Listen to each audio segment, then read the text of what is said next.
les éléments qui sont décrits dans l'organisation et la codification d'une maquette doivent impérativement faire partie de la charte et de la convention BIM. Tous les intervenants doivent la suivre, en général sur le projet, et il faut que le BIM Manager soit à même de contrôler ces différentes maquettes et de corriger éventuellement tout ce qui ne peut ne pas aller. Et ces points doivent être contrôlés au fur et à mesure de l'avancement des maquettes. Il n'est pas question que des corrections soient faites en fin de dossier ou autre. Non, il faut vraiment que ces corrections soient faites au fur et à mesure afin qu'elles soient le plus faciles à réaliser et à effectuer au fur et à mesure de l'avancement de votre projet. Là, nous allons partir sur un projet que certains ont déjà pu voir. C'est un gros projet que j'ai réalisé sur Lyon qui est en cours d'exécution. L'impératif, bien entendu, commence par gérer les informations de projet, vérifier que la position de votre projet est bien définie et faire en sorte que ce soit bien une feuille qui soit utilisée comme vue de démarrage et non pas une légende. Beaucoup utilisent une légende comme fenêtre de démarrage de projet. Alors, c'est fortement déconseillé, en tout cas par Autodesk, et vous allez vite comprendre pourquoi. C'est qu'une légende ne permet pas d'utiliser des paramètres, alors que la vue sur une feuille permet d'utiliser ces paramètres. Les informations de projet, tout le monde a l'habitude de gérer cette fenêtre. Alors, il faut en faire en sorte qu'elle soit renseignée et que les dates de fin de projet, le nom de client, l'adresse et autres soient communes à votre projet. Vous pouvez même remarquer en bas qu'il y a certains codes qui peuvent être ajoutés comme paramètres, c'est-à-dire que vous pouvez enrichir ces informations de projet en fonction de besoins particuliers pour votre projet, avec une codification particulière ou des paramètres de client. Et sachant que tous ces paramètres, bien sûr, seront visibles dans votre feuille et donc seront visibles sur la page d'information. La position du projet, ça c'est important. Pourquoi? Parce que ça permet de géoréférencer correctement votre maquette et ça évite tous les problèmes classiques de géoréférencement. Et tous ces points, déjà, c'est impératif que ce soit dans la convention BIM et que chacun les respecte et que chacun les remplisse de façon homogène. Alors, bien souvent, pour que ce soit fait de façon homogène au niveau des paramètres, le plus simple, c'est de faire un dynamo que vous transmettez, soit avec un fichier Excel ou autre, qui permet d'inscrire en dur ces paramètres et ça se fait beaucoup plus facilement. Voici un exemple de feuille utilisée pour la fenêtre de démarrage. Alors moi, je simplifie les choses, c'est-à-dire que souvent, je pars d'un cartouche A4, carrément, qui utilise donc différents paramètres. Sur cet exemple-là, par exemple, on voit qu'on peut suivre, je vais partir de haut en bas, on peut suivre tous les liens qui sont associés à cette maquette, ce qui permet de vérifier éventuellement si tous les ce sont les bonnes maquettes qui sont vraiment en lien. Et si elles ont des indices, ça permet de vérifier également le bon suivi de l'ensemble des maquettes qui peuvent être associées à la vôtre. Pourquoi? Parce que quand on diffuse une maquette, par exemple, d'électricité ou de plomberie, bien entendu, elle est associée à une ou plusieurs maquettes qui sont en lien. Là, par exemple, sur cet exemple, on voit qu'il y a une maquette de BIM Management, une maquette alors, la première, c'est la maquette de plomberie, la deuxième, c'est la maquette de structure, la troisième, c'est la maquette archi. Après, il y a une maquette de fluide, une maquette de CVC et une maquette d'équipement qui est associée en réalité à la maquette architecte. Alors, cet ensemble de maquettes vous donne une vue à plat, ce qui n'est pas toujours non plus très pratique parce que souvent, on ne connaît pas l'imbrication des maquettes. Là, par exemple, vous avez la maquette architecte qui est associée à la maquette équipement et quand vous utilisez ces deux maquettes imbriquées. Ça permet voilà, donc d'avoir toutes les caractéristiques du projet, d'avoir les révisions et d'avoir la codification du projet. La codification, elle commence bien entendu par la codification des fichiers. Alors, le principe est assez simple en général, c'est un principe qui est utilisé dans toutes les GED. et qui est un principe assez général, c'est-à-dire qu'on a toujours un code de projet, un code de phase, un code d'émetteur, un code lié à la maquette proprement dit, c'est-à-dire si c'est une maquette archi, LX, LVC, plomberie, structure, fluide, équipement ou autre. Donc souvent on utilise toujours 3 lettres. Pourquoi? Parce que 2 c'est pas assez souvent, et 3 ça permet d'éviter les erreurs et d'avoir des fois des noms qui se ressemblent, et on peut donc mieux les identifier. Après il y a le type de maquette. Pourquoi? Parce que ça peut être des maquettes différentes, ou ça peut être des fichiers différents. C'est-à-dire que ça peut être soit des fichiers RVT, soit des fichiers IFC, soit des fichiers de paramètres partagés. Donc là aussi, en fonction de la codification du type de maquette ou du type de fichier, ça intervient. Et après, vous avez donc un numéro de codification même pour incrémenter vos maquettes. Là aussi, ça peut suivre des séries comme on faisait avant dans nos séries AutoCAD classiques. C'est-à-dire que l'architecte peut décider que lui, toutes ses maquettes seront dans les centaines, dire que toutes les maquettes d'ELEC seront en 200, les maquettes de structure en 300, ainsi de suite. Ça se faisait de façon assez classique, et on peut définir comme ça une hiérarchie de la codification qui peut faciliter finalement la lecture même du nom du fichier. Il y a son indice et son extension. Donc l'extension, ça peut être un TXT si c'est simplement le fichier de paramètres partagés, ça peut être des IFC ou autre, et tous vos fichiers sont codifiés de cette façon-là. Alors, il est préférable d'utiliser l'underscore comme séparateur par rapport au moins. Le tiré du moins est souvent utilisé comme séparateur secondaire. Alors, ça c'est dans les noms, pour faire des séparateurs. Par contre, l'underscore, c'est vraiment celui qu'il faut utiliser dans ce type de codification. Alors, un tout petit point complémentaire. Dans cette codification, quand on parle de maquette numérique, on ne parle pas de zone et de niveau. Mais sur certains très gros projets, on peut en avoir besoin. Pourquoi? Parce que la codification du projet peut faire appel à plusieurs maquettes d'architectes pour différents bâtiments, par exemple. Ou la maquette de VRD peut faire appel à la fois à ces bâtiments, et donc on va se retrouver avec le bâtiment 1, par exemple, pour l'architecte, le bâtiment 1 pour l'électricité, bâtiment, voilà. Donc on est des fois obligé d'avoir la notion de zone en plus. Et dans certains cas, la notion de niveau peut intervenir également dans les fichiers. Donc là, il suffit de l'ajouter, finalement, de l'insérer derrière la numérotation, entre numéro et indice. On met soit zone tout seul, ou soit zone et niveau si on en a besoin. Pourquoi on peut avoir besoin du niveau? Là, c'est pareil. On peut très bien avoir des très très gros projets où le découpage se fait à la fois par bâtiment et se fait également par niveau. Ça arrive sur vraiment quand les maquettes dépassent les 200 MO par niveau ou par bâtiment, ben, on n'a pas bien le choix, puisqu'après, sinon, on ne sait pas tellement les diffuser et puis les travailler avec des ordinateurs, on va dire classiques. Après, il faut des ordinateurs beaucoup trop puissants. Alors, première chose à faire, bien sûr, ça, certains sont déjà bien au courant, il faut définir 2 paramètres. En général, ça suffit, qui permettent de classer après votre arborescence de projet, de classer vos feuilles, de classer vos nomenclatures. Alors, moi, souvent, j'utilise ça, je l'ai repris d'un BIM manager qui est vraiment très performant, et Bouygues le fait, FH le fait également. C'est-à-dire qu'il y a toujours une décomposition en mode de diffusion, c'est-à-dire classement de diffusion, et le classement par lot ou par spécialité. On peut ça interpréter différemment, c'est pas très grave. Il faut que tout le monde comprenne bien de quoi on parle, et c'est suffisant. Donc, une fois qu'on a créé ces propriétés, on les affecte aux feuilles, aux nomenclatures et aux vues.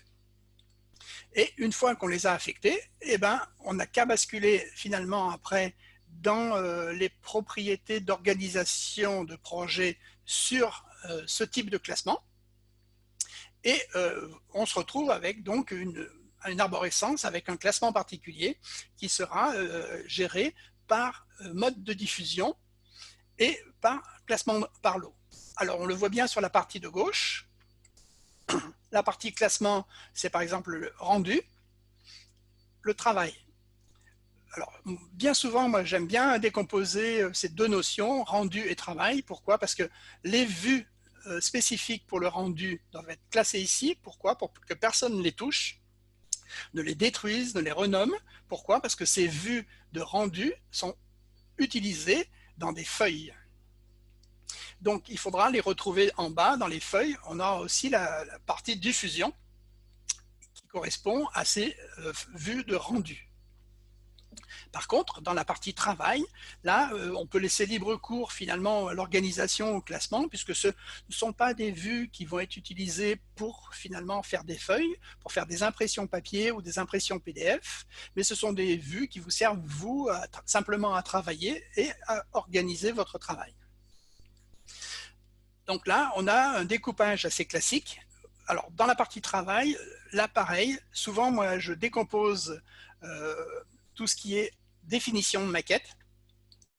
Et après, ça peut être soit les réseaux, les terminaux, les synthèses, on découpe en fonction de ses propres besoins. Pour les nomenclatures, là, on a une autre organisation qui correspond plus à votre spécialité. Moi, en général, je fais des nomenclatures qui me servent à contrôler mes données. J'ai des nomenclatures spécifiques qui me servent à compter mes objets pour faire mes DPGF. Et j'ai des nomenclatures spécifiques détaillées de tous les objets par catégorie afin de vérifier les erreurs ou d'autres points. Et bien classer ces nomenclatures, c'est déjà bien organiser son travail. Après, quand il y a plusieurs projeteurs, on peut très bien avoir d'autres nomenclatures utilisées par différentes personnes. Là, par exemple, là, il y avait un projeteur, Julien, qui avait besoin de faire ses propres nomenclatures. Il les a fait, il les a classées à un endroit. Comme ça, rien ne se mélange, tout est bien organisé et il n'y a pas de souci. Pour les feuilles, on va retrouver donc la partie diffusion avec la vue de démarrage. Donc, moi, je la classe dans une part de diffusion spécifique, démarrage, comme ça, on la retrouve tout de suite. Après, ben, j'ai les feuilles, là, par exemple, c'était pour une maquette électricité. J'ai tous les plans qui correspondent à mes réseaux de chemin de câble et tous les plans qui vont correspondre aux terminaux des différentes spécialités, on va dire incendie, courant faible, tout ce qui peut être contrôle d'accès, tout ce qui peut être éclairage également. Donc après, vous avez un certain nombre de feuilles en fonction du nombre de plans papier, de plans PDF que vous aurez à réaliser. Et on se retrouve également avec une partie dans l'arborescence, souvent, qui a un petit point d'interrogation. Ça, c'est pratique, c'est-à-dire qu'à chaque fois que vous créez une vue que vous ne l'avez pas encore classée, eh ben, elle va se retrouver là. Et ce qui vous dit simplement, ben, ça, c'est soit des vues qu'il faudra classer dans le travail, soit qu'il faudra détruire. Chaque fois que vous en créez une, hop, elle se classe dans la partie point d'interrogation. Pourquoi? Parce que vous n'avez pas encore affecté, vous n'avez pas encore renseigné les paramètres correspondant au classement. Pour les vues de rendu, donc on retrouve ce que je disais tout à l'heure. Là, par exemple, les plans spécifiques pour les réseaux. Alors, dans certains cas, je me suis même permis d'ajouter l'échelle. C'est-à-dire que dans le nom, on sait que c'est du centième ou si c'est du cinquantième. Pourquoi? Parce qu'en fonction de cela, bien sûr, vous vous rendrez compte que là, on se rend compte que les vues de réseau tiennent sur une feuille, alors que les vues de terminaux, elles, vont tenir sur 4 feuilles différentes. Il y a un sous-découpage, le bâtiment est coupé en 4, partie nord-est, nord-ouest, sud-est, sud-ouest. Donc ça, en fonction de la taille de votre projet, vous êtes obligé de le faire. Donc en fonction des échelles déterminées par la loi MOP, les réseaux au centième, les terminaux au cinquantième, en général, on adopte ce classement-là. C'est ce que je reprends ici, voilà, en vous expliquant au niveau des échelles, ce qui permet soit de l'indiquer ou pas de l'indiquer, mais ça permet tout de suite de s'y retrouver. Pour les vues de travail, souvent, moi, j'utilise des vues spécifiques pour mes espaces, c'est-à-dire que ça peut être des vues pièces pour les architectes, mais nous, comme dans les lots techniques, on utilise la notion espace. J'utilise des vues pour les espaces. Alors, des fois, j'ai besoin même des deux. Et dans ces vues-là, je n'ai que mes espaces. Ça évite de prendre une vue au hasard de niveau, d'allumer et d'éteindre les espaces sans arrêt. On affecte des vues à cette tâche-là et on peut facilement après gérer ces espaces dans ces vues-là et ça permet de les affecter aux pièces ou de toutes les enlever pour les sélectionner. Pourquoi? Parce que les espaces, on ne peut pas les sélectionner tous dans une vue en faisant un clic droit, sélectionner toutes les définitions équivalentes. Vous êtes obligé de le faire par une sélection. Dans ces cas-là, vous êtes obligé de passer par une vue. C'est pareil, donc j'ai souvent des vues de plafond qui permettent de voir certaines choses. Les vues de base, c'est les vues typiques qu'on crée au démarrage. Souvent, moi, j'ai une vue de rez-de-chaussée. Pour chaque niveau, je les garde là de façon spécifique et elles me servent pour faire mes copies, finalement, après, pour les autres niveaux. Les élévations, pareil, je les garde. Les vues de coupe ou les vues de détail, on se rend compte que là, c'est très clair, c'est classé et il n'y a pas de souci pour s'y retrouver. De même que pour les vues de synthèse, là aussi, en fonction du type de synthèse que vous allez faire, vous allez avoir des vues différentes. Donc, le plus simple, c'est d'affecter, par exemple, la vue de synthèse pour vos réseaux. Vous pouvez avoir des vues de synthèse spécifiques juste pour les plafonds. Donc, ça vous permet de faire des coordinations de réseaux en plafond.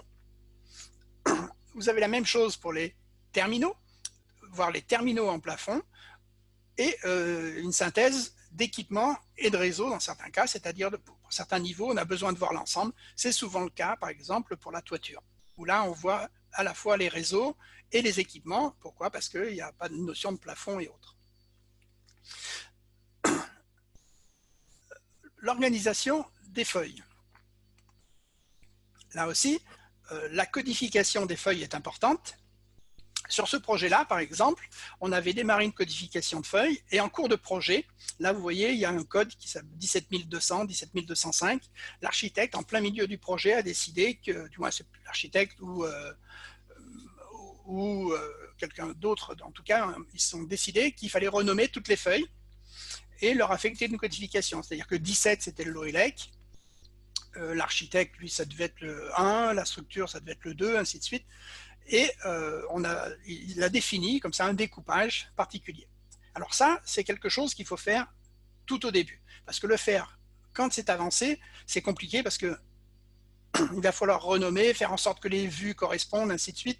C'est fastidieux. Donc ça, il vaut mieux prévoir ce schéma et cette organisation à l'avance, en réunion, de telle sorte que votre liste de documents que vous allez fournir, elle soit déjà codifiée, et vous savez comme ça, déjà, tout de suite, le nombre finalement de documents papier ou PDF que vous aurez à diffuser. Donc ça, c'est assez facile en général de le prévoir. Pourquoi? Parce qu'on connaît le découpage du projet, on sait à peu près le type de document qu'on va rendre. En général, on définit tout de suite l'échelle de rendu. Dans certains cas, on peut très bien rendre des plans d'équipement au centième s'il n'y a pas trop d'équipement et qu'on dit on va faire par exemple qu'un plan de CVC, un plan d'incendie par exemple, un plan que de contrôle d'accès, un plan que d'éclairage. Par contre, si on veut tout mettre sur le même document, là ça peut être compliqué et là on peut être obligé de passer impérativement par du 50e. Donc ça, c'est des choses qu'il faut définir au départ en fonction de ce que vous allez avoir à rendre et cette organisation est primordiale. Souvent, je vous l'ai dit, le découpage du projet est très important. Pourquoi? Parce que derrière, il influe sur le découpage de vos plans et cette organisation-là. Pour les légendes, là, moi, j'ai une simple codification, simplement pour pouvoir m'y retrouver plus facilement. Alors, dans certains cas, on peut avoir juste le nom de la légende spécifique pour l'électricité. Et dans certains cas, vous êtes obligé d'ajouter le nom de la société si vous avez des sous-traitants ou autres, avec des légendes différentes ou autres. Bon, ça, c'est une petite organisation après avoir sur la codification des légendes. Mais codifier les biens également, les légendes, c'est assez pratique. Les nomenclatures, elles sont classées comme je vous l'ai expliqué précédemment. Donc là, on retrouve le détail, à la fois diffusion et travail. Là, on voit comment elles sont décomposées en réalité. Donc, pour la partie des PGF, souvent, moi, j'ai pris l'habitude de décomposer mes nomenclatures par catégorie. Donc, je retrouve simplement la notion de la spécialité utilisée. Je mets un numéro de code pour pouvoir les classer un petit peu comme j'ai envie et non pas seulement par ordre alphabétique. et j'utilise 3 lettres qui sont caractéristiques de la catégorie, et derrière, je mets le nom en clair. Et là, vous voyez, j'utilise la notion de séparateur principal qui est l'underscore et un séparateur secondaire qui est le moins pour décomposer le numéro derrière. Donc, pour les nomenclatures détaillées, ben là c'est pareil, ce ne sont plus des nomenclatures qui me servent pour les DPGF, mais ce sont des nomenclatures qui vont me servir pour vérifier les appareils. Donc là, par exemple, si on prend la deuxième ligne qui correspond aux appareils de communication, souvent je fais 2 nomenclatures. Je fais une première nomenclature où tous les appareils sont associés à un autre, et je crée une deuxième nomenclature où là je vois tous les appareils qui ne sont pas associés à un autre. Ça permet comme ça de savoir s'il y a eu des modifications ou des choses qui sont mal rangées, et ça permet de s'organiser beaucoup plus facilement. On a les objets tout de suite qui sont bien affectés ou qui sont mal affectés, et souvent sur les projets on se rend compte que c'est important de connaître l'hôte des objets qu'on utilise. Et dans mes nomenclatures divers, là j'ai des nomenclatures qui me servent pour faire une corrélation entre mes espaces et mes pièces, mes nomenclatures de feuilles, mes nomenclatures de feuilles cartouches, des nomenclatures spécifiques multicatégories, mes relevés de matériaux, mes nomenclatures de niveau, tout ce qui peut servir à faire du contrôle pour les différents équipements de la maquette. Donc ça, une fois que vous l'avez défini dans votre gabarit ou autre, ben après c'est facile de pouvoir les rappeler simplement. Et finalement, vos projets, vous gagnez un temps fou, parce que préparer des listes de nomenclature comme celle-ci, aussi détaillées avec tous les paramètres ou autres, c'est plusieurs jours de travail. Là, dans un cas comme celui-ci, ça peut demander jusqu'à 1 semaine de travail. Pourquoi? Parce qu'il y a des paramètres spécifiques à mettre dans chacune des nomenclatures, des paramètres qu'il faut ajouter ou autres. Alors que si c'est déjà tout prévu dans votre gabarit, ou vous avez des dynamos qui sont capables de le faire, ça c'est possible également, parce que je l'ai fait sur certains projets. On peut créer avec un dynamo automatiquement les nomenclatures avec les bons paramètres, les bons noms. Ça, c'est vraiment très rapide et très pratique. L'organisation des familles. Alors souvent, là aussi, certains BIM managers, sur ce projet c'était le cas, vous imposent à ce que toutes les familles qui soient utilisées dans vos maquettes aient une codification spécifique avec votre nom. Le nom, la spécialité, la famille et à quoi ça correspond. Et lui, il a des dynamos en face, ou même des scripts qui ne sont pas toujours que en dynamo, ça peut être des scripts également en Visual Basic ou autre, qui permettent de faire ces contrôles, et vous le verrez à la fin de ce petit document, certains ont des scripts vraiment très complets, très spécialisés.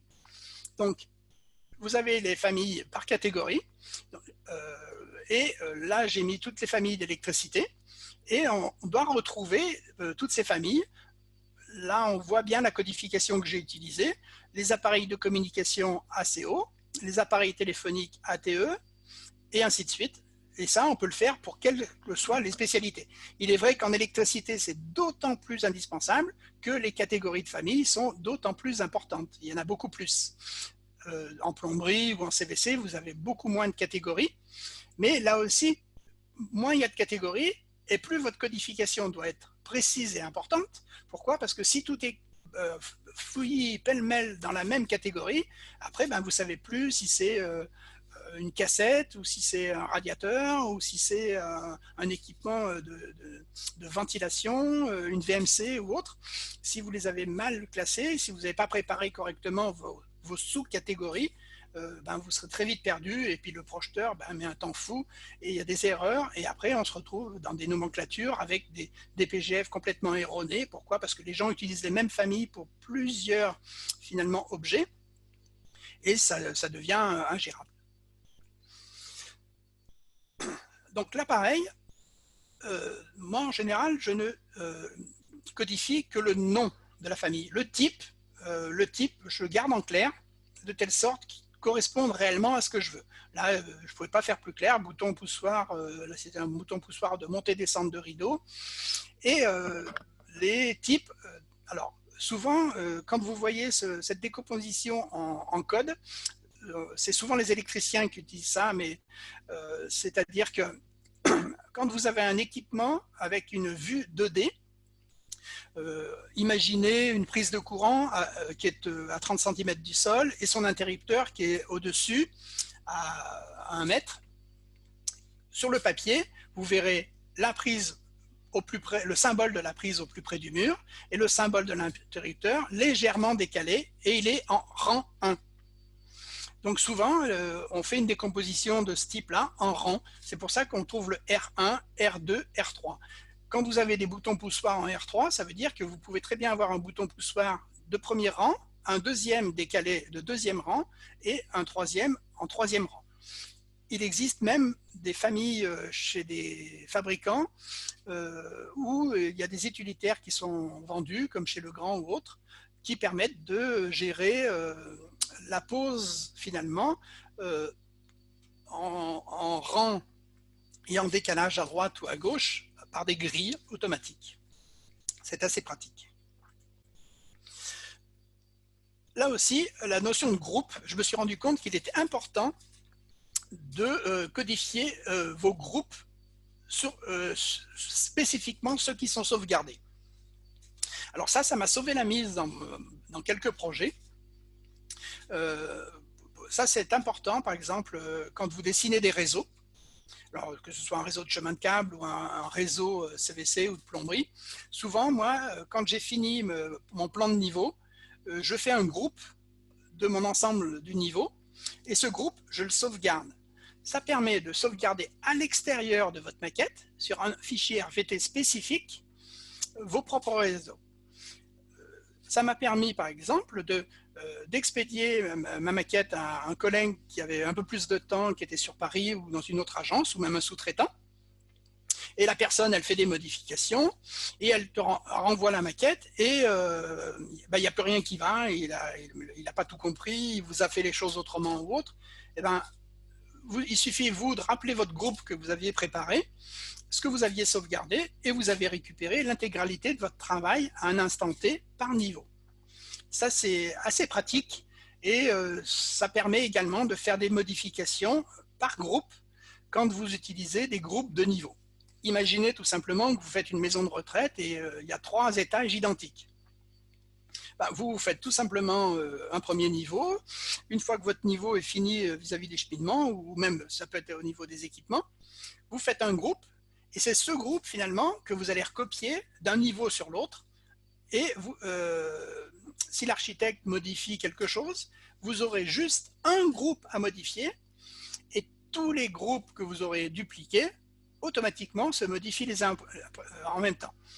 Moi, j'utilise ça, par exemple, quand je fais des cages d'escalier, mes blocs de sécurité ou autres, je fais des groupes spécifiques, ce qui fait que si jamais l'architecte modifie légèrement l'escalier ou autre, j'ai à modifier qu'un seul de mes groupes, et toutes mes cages d'escalier sont modifiées intégralement, automatiquement, parce que j'ai modifié une seule fois le groupe spécifiquement. Alors, les liens RVT, là, on retrouve donc la partie codifiée comme on l'avait mis au départ. Et là, en plus, on se rend compte de l'imbrication des maquettes. C'est pour ça que c'est assez important, c'est ce que je vous disais tout à l'heure. C'est-à-dire que l'imbrication, il faut la connaître sur un projet. Pourquoi? Parce que la notion de maquette liée ou de maquette associée n'est pas toujours évidente. Et là, ça permet d'avoir une vision très claire. Et on se rend compte que finalement, la maquette archi, elle a des liens, mais qui ne sont pas chargés. Pourquoi? Parce qu'ils ont été chargés à part. C'est-à-dire qu'on se rend compte que la maquette d'équipement qui était imbriquée dans la maquette archi, elle a une petite croix rouge. Pourquoi? Elle n'est pas chargée, mais elle a été chargée sur la ligne un peu plus bas, de façon indépendante. Sauf qu'on se rend compte par contre que ce n'est pas tout à fait le même nom de maquette. Donc ça veut dire là, par exemple, que l'architecte n'a pas travaillé avec la même maquette d'équipement que la maquette d'équipement finalement qui a utilisé les autres lots. Donc ça permet tout de suite de voir les erreurs ou de voir des choses qui peuvent être différentes. Alors, en continuant sur la codification, il est important, tout le monde a utilisé des gabarits de vue. Ça, c'est un sujet qui est vraiment important de maîtriser clairement. Et là aussi, les gabarits de vue, il est très important de les codifier. pour pouvoir les retrouver et les classer de façon très simple. Donc moi, je leur mets pareil, un code, un numéro et un caractère qui permet de les identifier. Il faut savoir que ces gabarits de vue sont spécifiques pour des plans de plafond, des plans de surface vus en plan et plan d'étage, ou pour des vues de 3D, ou pour des vues d'élévation. Donc dans certains cas, là je ne l'ai pas fait sur ce projet-là, mais dans certains cas, je rajoute 2 lettres, par exemple PF, pour les vues de gabarit spécifiques qui me servent pour mes plafonds, mais c'est surtout pour les vues d'élévation et les vues de coupe que c'est important de savoir que vous avez un gabarit de coupe spécifique. Pourquoi?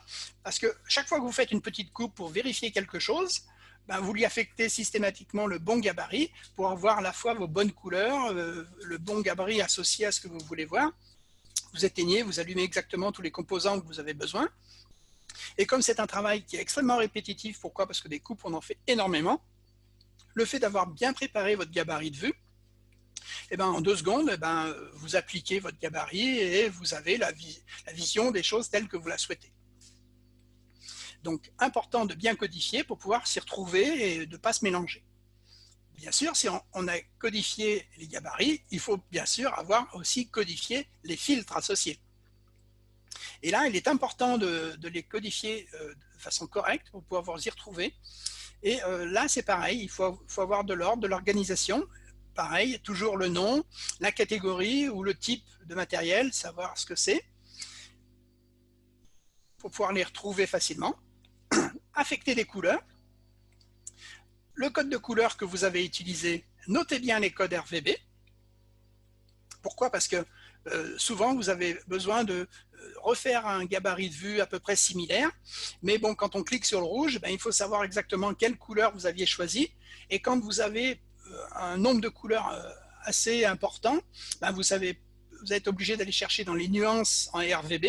Et dans ces cas-là, si vous voulez avoir une vision correcte des choses, il faut bien codifier et faire un petit tableau. Moi, souvent, je fais des copies d'écran et je note ça dans mon petit cahier de telle sorte que j'ai à la fois les couleurs, la transparence associée, savoir si j'ai modifié que la ligne en motif ou si j'ai modifié un motif plein, et je note le code RVB associé. De telle sorte que n'importe qui vous écrase un filtre, en 2 secondes, vous le retrouvez également. Pourquoi? Parce que vous l'avez sauvegardé, enregistré quelque part.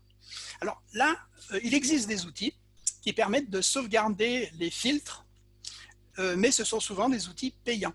C'est des outils qui permettent d'exporter votre fil vers un fichier Excel, et toutes ces données sont injectées et vous pouvez les récupérer et donc recréer automatiquement des filtres. Alors ça se fait également en Dynamo.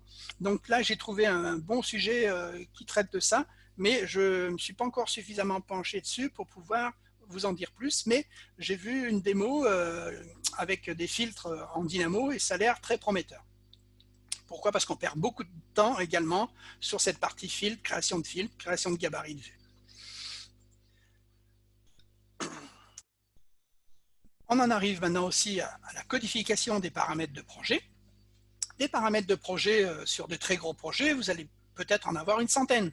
Donc après, qui l'a créé, de quelle entreprise il vient, pour quelle spécialité, ça devient très compliqué. Donc les paramètres, là aussi, le plus simple, c'est de leur donner pareil, une codification 3 lettres au départ. Donc là, par exemple, le BMG, c'est le BIM Management, donc c'est le BIM Manager principal qui a créé. Et après, en fonction des lots, on les retrouve. Et certains n'ont pas de numéro ou autre parce que c'est des paramètres de projet qui existaient déjà ou autres ou qui traînent. Bon, c'est pas très grave, mais ça permet de se retrouver en tout cas dans ceux qu'on a créés nous-mêmes. Alors voilà pour la codification des paramètres partagés.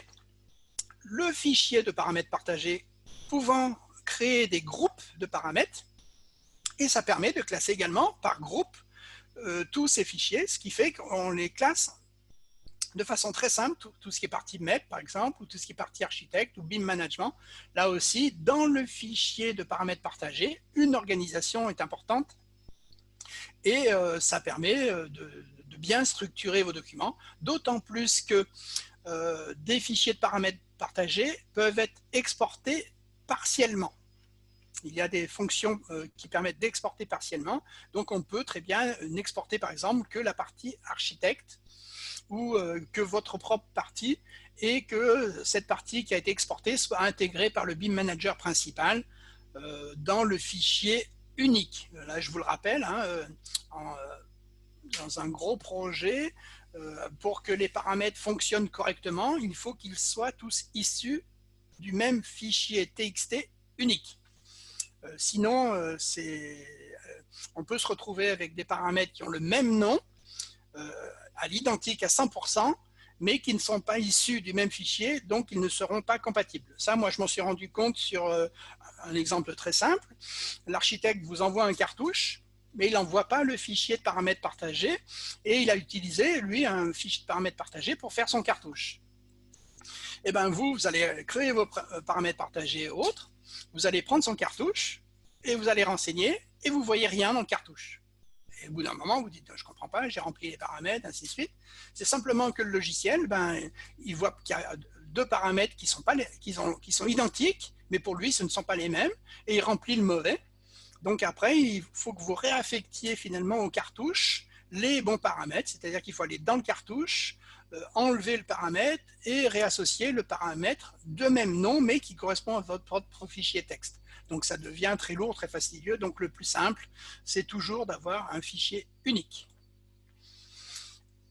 La codification des sous-projets, là quand on est en travail collaboratif, bien entendu, là aussi, c'est très important de codifier vos projets. Et là, la décomposition des projets, elle se fait de façon selon votre méthode de travail, finalement. C'est si vous avez des personnes qui vont travailler, par exemple, que sur les chemins de câbles, vous avez un groupe qui peut travailler sur les chemins de câbles, il y a des groupes qui peuvent travailler en courant faible, des groupes qui peuvent travailler en courant fort, et je classe avec un Z générique pour qu'il se classe en bas tout ce qui est finalement sous-projet global pour mes espaces, mes maquettes, je les mets dans des sous-projets particuliers, mes zones de définition, je les mets dans un sous-projet et voire même dans plusieurs sous-projets. Pourquoi? Parce que les zones de définition, vous avez les deux zones de définition globales du projet que l'architecte a créé. Puis après, vous pouvez très bien avoir des zones de définition particulières. Vous faites par exemple une zone de définition pour tous vos petits locaux techniques. Et systématiquement, quand vous faites des vues, vous n'avez plus qu'à rappeler votre zone de définition spécifique à votre local technique. Et pof, automatiquement, la vue 3D ou la vue se présente avec la bonne zone de définition, et votre vue est beaucoup plus facile à créer si vous avez fait des zones de définition spécifiques. Alors, j'ai même vu un projet où j'avais un architecte qui avait décidé qu'il fallait mettre une zone de définition par local. Là, je ne pousserai pas jusque-là, puisque sur des projets où vous commencez à avoir 600 pièces, 600 zones de définition, même en les classant dans des sous-projets, là, on ne s'y retrouve plus du tout parce qu'on ne sait plus comment les gérer. Il faut quand même rester raisonnable. Les niveaux. Ça, c'est un petit rappel.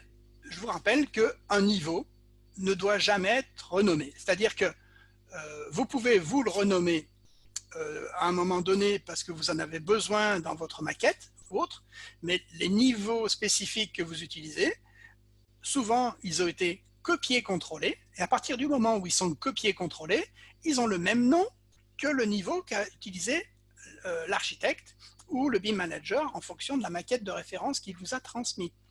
Donc, les noms doivent être identiques. Ils peuvent être nommés dans des cas où vous avez des niveaux de travail, vous, à côté, que vous créez en plus ou autre. Pourquoi? Parce que là, dans ce cas-là, vous avez besoin de distinguer un niveau intermédiaire ou autre qui aura un nom différent. Mais évitez de renommer les noms un peu comme vous voulez, parce qu'après, on se retrouve avec des projets où il y a 3-4 niveaux avec des noms différents et on ne sait plus à quoi ça correspond. Pourquoi? Parce que bien souvent, les gens, comme ils ne font pas de copier-contrôler, et après, c'est un peu chacun fait ce qu'il veut et on s'y retrouve plus du tout. Donc là, les niveaux, gardez bien les niveaux copier-contrôler avec les mêmes noms identiques. Vous avez besoin d'un niveau supplémentaire, vous en faites part à l'architecte. Si c'est validé par tout le monde, il le rajoute. Et s'il vous est spécifique, et bien dans ce cas-là, vous lui donnez un nom spécifique et il n'y a que vous qui l'utilisez. La même chose pour les quadrillages, bien sûr. Également, les quadrillages, à partir du moment où vous utilisez le quadrillage commun qui est copié-contrôlé, chaque maquette que vous allez mettre en lien, il faut éteindre les quadrillages associés. Sinon, on se retrouve avec un fouillis comme ça, des choses superposées, avec les mêmes noms en principe, ou des fois des noms différents en plus. Donc, si on veut avoir les mêmes références, utilisons la même chose. Pensons à bien éteindre les vues de quadrillage qui ne sont pas celles spécifiques utilisées par l'architecte. Comme vous voyez, ce sont juste des précisions. C'est des choses qui sont fastidieuses, qui sont des tâches de préparation, mais cette standardisation permet d'avoir des maquettes homogènes et des maquettes qui, d'un projet à l'autre, sont facilement lisibles. C'est-à-dire qu'un chef de projet qui ne maîtrise pas bien Revit, s'il a toujours à peu près la même organisation, ben très vite, il va prendre l'habitude et va pouvoir s'y retrouver très facilement. Sachant que plus vous standardisez, et plus vous pourrez automatiser également. C'est-à-dire que vous pourrez utiliser des dynamos, des exports sur des fichiers Excel, des réimports, ainsi de suite. Pourquoi? Parce que vous avez une façon qui est standardisée de votre travail. Et ça, c'est vraiment la base, finalement, de tout travail dans des maquettes. En travail collaboratif, encore plus. Mais dès qu'on travaille en équipe, c'est vraiment très important. Voilà, donc j'espère pas avoir été trop long. Et je vais rendre la parole à Pierre. Hop. Merci Daniel du coup pour cette présentation. Du coup, je vais vous laisser préparer vos questions.